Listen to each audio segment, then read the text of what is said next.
This boring effect helped me finish 31 tracks last year. And honestly, if you took away every plugin except for this one, I still think you could finish great music. So today I'm going to show you why this not so secret weapon is overpowered, plus a few practical ways you can use this effect to help you finish tracks. And as a bonus, I'll give you my free upgrade that's completely changed how I work. So to understand why this tool is so powerful, we need to talk about overcomplicating things. Often, producers don't get stuck because they don't know enough.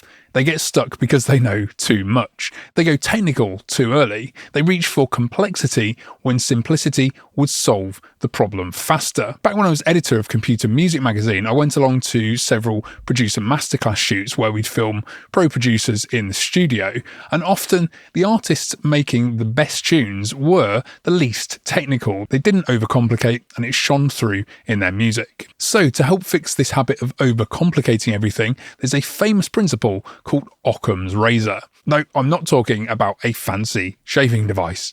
Occam's razor is this: when multiple solutions exist, the simplest one is usually the right one.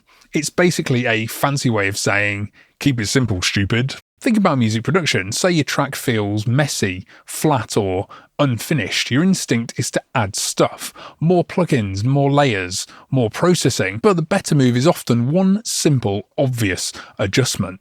And that's why this effect finishes tracks. It's Occam's razor for music production. So what is this simplest effect of all? I'm talking about plain old volume. And yeah, I know what you're thinking, I already know volume, duh. But most producers massively underestimate how powerful volume actually is. Now, when I say volume, turning things up and down is just the start. There are so many scenarios that volume can be used for. Number one is macro dynamics. This is energy control across your arrangement. Think intro versus breakdown versus drop. Number two is transitions, fades in and out, smoothing sections over, removing harsh jumps, or cutting to silence. And number three is micro dynamics, the level and movement inside of sounds, so the volume of individual drum hits, or vocal words in a phrase, or the velocity of synth notes, or sidechaining, or even groove. A lot of these things get handed off to Dynamics plugins by default, but volume is often faster and more effective. Now, when it comes to which tools to use for these macro moves, you can use any basic utility or gain tool. Every DAW has one. However, most stock volume tools aren't designed for creative work. They're designed for mixing.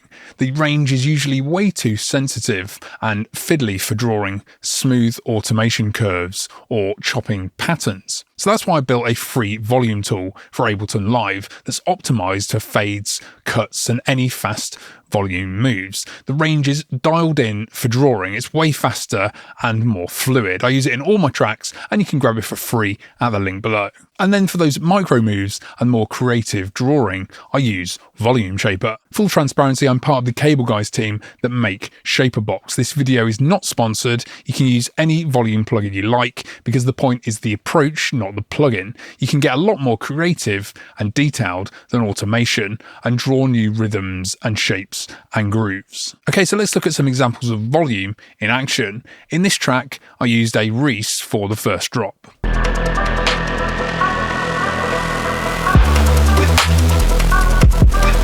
For the second drop, I wanted to keep it very similar, but switch it up. I could have gone down the rabbit hole of modulation, distortion, multiband tricks, but instead I used only volume. So for the second drop, I've automated this plugin, this Volume Shaper, to turn on, which is chopping the sound into swung 16th notes.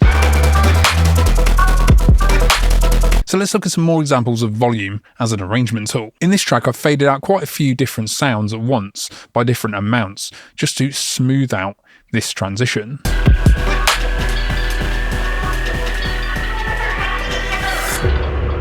And if I scroll around this project, you can see I've faded sounds in and out all over the place.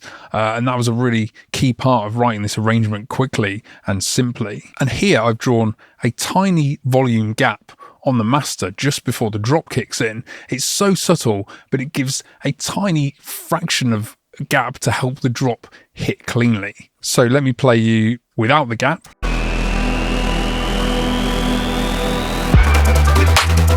And now with the gap. So when it comes to arranging, here's why I find volume so effective. A boring track stands still, sounds jolt in and out predictably. A living, fluid track is constantly moving.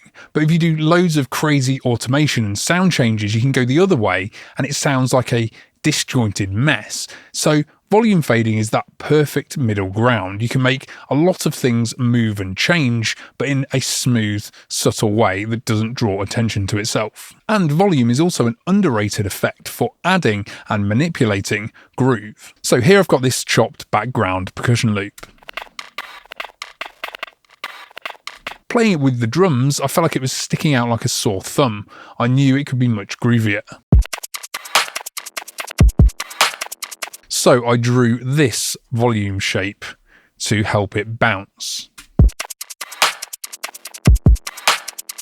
And then I compressed it after to pull it up and exaggerate the movement. Another example of using volume for groove is in my Daft Punk inspired trick, which I showed in this video. Here I use volume to chop tiny gaps at the end of each sample slice, adding groove and bounce. So I'll play this off then on. Listen to the groove in the chopped sample.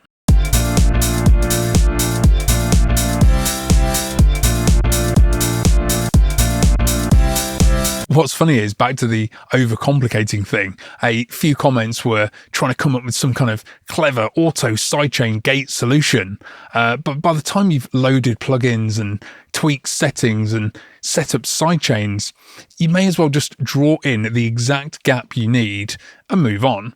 Like I said, volume is the Occam's razor of music production. So anyway, here are a few moves you can try in your next session. If your arrangement feels flat or boring, try fading elements in or out by different lengths and amounts, instead of starting everything at once. If your drop needs more impact, try chopping a tiny gap of silence right before it hits. Even a 16th note or even less can make a huge difference.